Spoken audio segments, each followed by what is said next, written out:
Gusto mo bang iiyak siya kung hindi ka niya makakausap? Kung yes, please continue watching. Hello mga guys, kumusta kayo? Panibagong araw, panibagong video na naman tayo.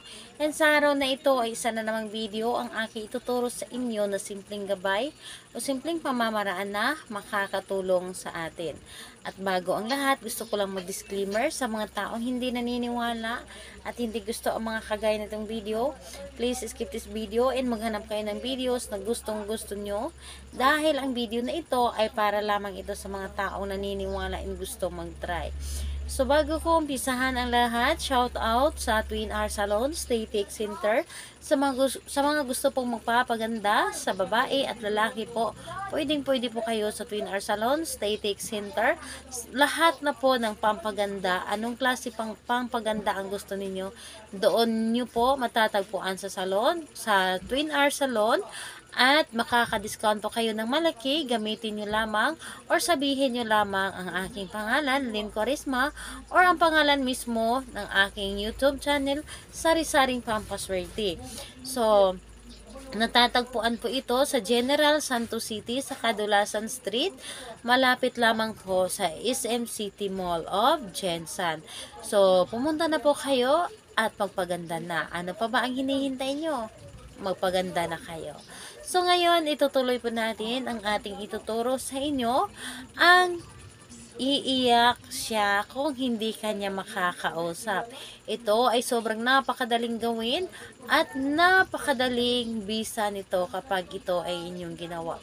Alam nyo ba na isa ito sa mga ginagawa ko na yung partner ko kapag ginagawan ko nito ay talaga namang iiyak siya kapag hindi ko niya or hindi niya ako makakausap or hindi niya ako matatawagan.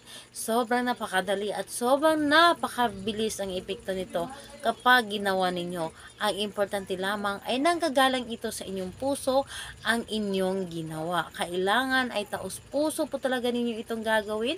Kailangan na nanggagaling po talaga sa inyong puso at taimtim na mga kahilingan ang inyong gagawin dito upang mas mabilis or napakagandang epekto nito kapag napagana ninyo ito. So, ito ay pwedeng gawin sa babae to babae and lalaki to lalaki. Pwede rin ito sa magkalapit at magka-LDR.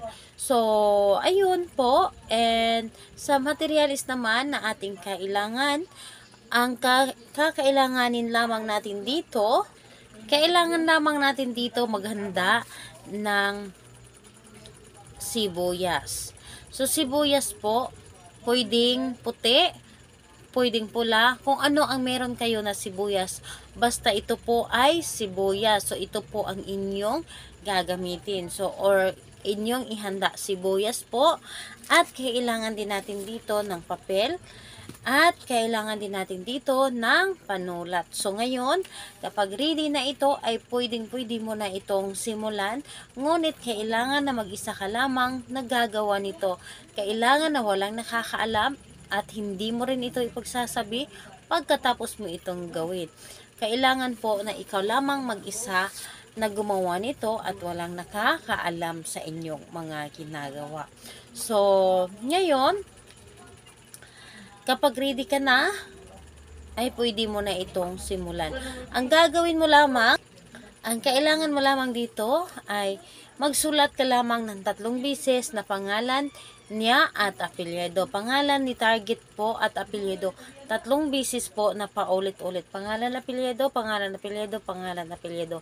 So, yun po ang inyong isulat. So, 3 beses mo po itong isulat ang kanyang pangalan. Pagkatapos mo itong isulat, ang gagawin mo, tutupiin mo ito. Ito yung pangalan niya. Ito yung nasulatan. Tupiin mo ito na papunta sa inyo.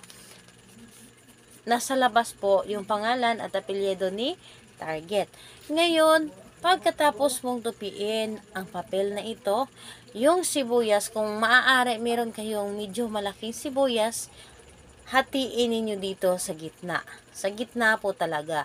Hatiin ninyo, gumamit po kayo ng kutsilyo at kailangan na hindi mo ito mahati or hindi mo ito mahati lahat. So, kailangan na may maiwan siyang kunti na hindi siya maghiwalay. So, hatiin mo dito sa gitna at ipagitna mo itong papel na ito. Ilagay mo sa gitna ang papel na ito at inyo itong ilalak. Kumuha kayo ng karayom or pin.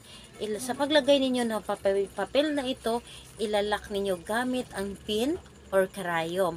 At saka mo hawakan ang sibuyas at ang papel na ito at humiling ka ng taimtim mula sa inyong puso. Sabihin ninyo sa pamamagitan nito, simula ngayon, ikaw, pangalan at apelyido ng inyong target, ay sabihin ninyo na iiyak ka hanggat hindi mo ako makakausap, iiyak ka kung hindi mo ako makikita, iiyak ka hanggat hindi mo ako makakausap.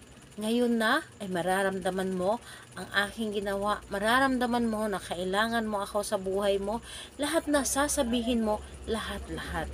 Sabihin mo kailangan na taimtim, maganda ang intensyon, at kailangan na wala kang naaapakang tao. Dahil dito, hindi kailangan na gawin natin ito sa isang tao na may pamilya na. Hindi natin ito pwedeng gawin sa taong meron ng obligasyon sa buhay.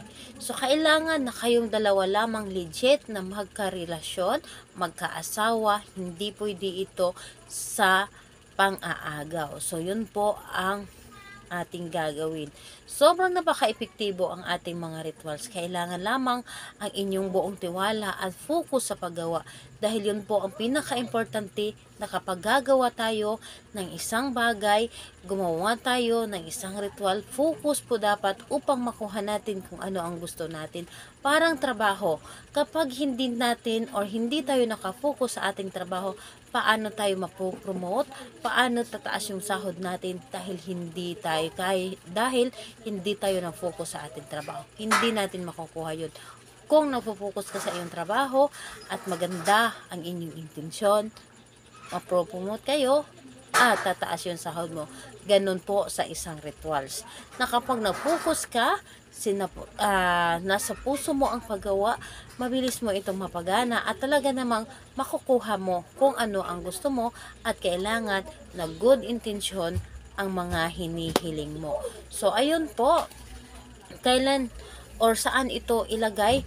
Humanap kayo ng garapon. Humanap kayo ng garapon na may takip, ilagay ninyo ito sa garapon na may takip at ilagay sa madilim na lugar. Halimbawa sa inyong damitan, kailangan na hindi ito masinagan ng araw kahit sa araw or sa gabi, hindi ito masisinagan ng kahit anong sinag man ang gusto ninyo. Kailangan na madilim lamang doon sa inyong pinaglalagyan. Kailan ito pwedeng kunin? Kunin mo lamang ito pagkatapos mong or mararamdaman mo na ito ay gumana na or kinuntakan na niya at mangiyak-iyak na ito na sa pagkontak niya or nakikita mo na siyang talaga namang sinasabi niya nanggagaling sa kanyang puso ang nangyayari para sa kanya. So, ayun po, gawin ito sa araw ng Tuesday and Friday po dapat. Anong oras pwedeng gawin? Anytime po, basta Tuesday and Friday at pwede mo itong magawa sa ibang araw kung ito ay pa full moon or may sinag ng buwan. So, pwede nyo po itong gawin. So, ayun po. Salamat po sa inyo. Kung may mga katanungan kayo, mag-comment lamang sa baba upang ma-replyan ko kayo. Bye-bye everyone. God bless us all.